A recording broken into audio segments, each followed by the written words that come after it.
Иргэд та бүхэнд цахилгаанаас үүдэлтэй галт төмрийн аюулаас урьсан сэргийлэх заавар зөвлөмжийг хаан үйлдвэргийн онцгой байдлын хэлцээс хүргэж байна.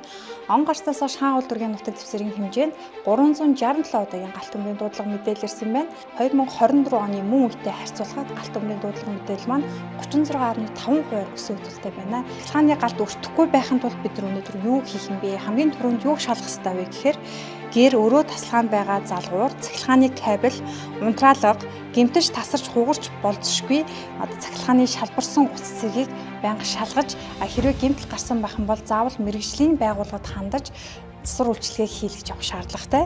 За хуучирч гэмтсэн утас, таслуур, зүүсэн залгуурхийг хизээж орхигдуулж болохгүй.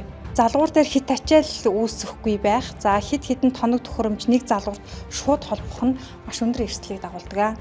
Цахилгаан хэрэгслийг ашиглахдаа халалт үүсэхгүй байхыг анхаарч мөн одоо та өөрийнхөө өрхийн хэмжээнд хэрэгжилж байгаа цахилгааныхаа ачаалаас шалтгаалаад мэргэжлийн байгууллагын заавар зөвлөмжийг аваад цахилгааныхаа утсыг ачаалал даах чадвартай утсаар сольж хэрэглэх нь бидний өнөөдөр аюулгүй байдлаа хангах хамгийн нэг номерын зүйл болно.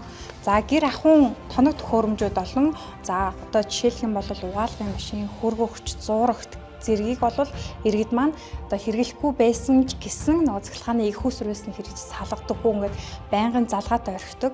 За энэ маань таныг гэртээ байхгүй хооронд ч гэсэн одоо гинтийн цахилгааны хит ачаал авсан үед галт төмөр гарах эрсдэл нөхцөлийг бүрдүүлдэг учраас та заавал залгасан бол салгах.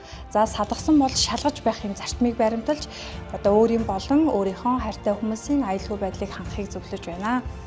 Галт төмөр гарсан нөхцөлд та 101 105 дугаарын утсанд яаралтай дуудлага мэдээлэл өгч тусам мэргэжлийн байгууллагад хандан тусламж зөвлөгөөг цаг алдалгүй аваарай.